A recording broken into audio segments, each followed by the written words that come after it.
बिस्मिल्लाहिर्रहमानिर्रहीम। अस्सलाम वालेकुम प्यारे बच्चों, कैसे हैं आप सब। उम्मीद करती हूँ आप सब खैरियत से होंगे। मैं आप सबको इस्लामियत की क्लास में खुश आमदीद कहती हूँ। बच्चों, जैसा कि हम अपनी पिछली क्लास में सबक हिजरत मदीना के 2 सवालात की दोहराई कर चुके थे, वो आपको याद करने का काम भी दे चुके थे।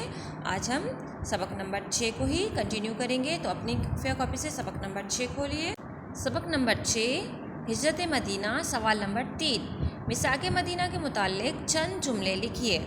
जवाब: अंसार और मुहाजिरीन के दरमियान मवाक़ात कायम करने के बाद मदीने में इस्लामी रियासत कायम हुई। उस रियासत के सरबराह हज़रत मोहम्मद सल्लल्लाहु अलैहि वसल्लम थे।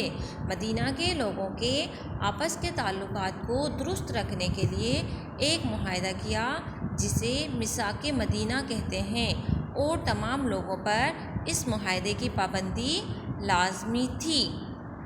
बच्चों, यहाँ आपका सबक नंबर 6 हिजरत मदीना मुकम्मल होता है। इसके अब आपने क्या करना है, आपका होमवर्क है हिजरत मदीना से सवाल नंबर 3 मुकम्मल याद करना है, और इसके साथ आपने बुक पेज आपने फेयर कॉपी से सवाल नंबर 3 सबक नंबर 6 हिजरत मदीना सवाल नंबर 3 याद करना है, और आपने अपनी किताब से सफ़ा नंबर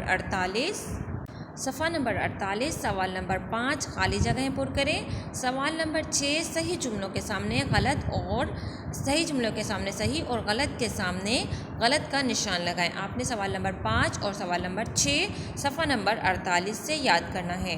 ठीक है बच्चों, और अपना मेमोराइजेशन काम हमें ऑडियो रिकॉर्ड करके व्हाट्सअप करना है।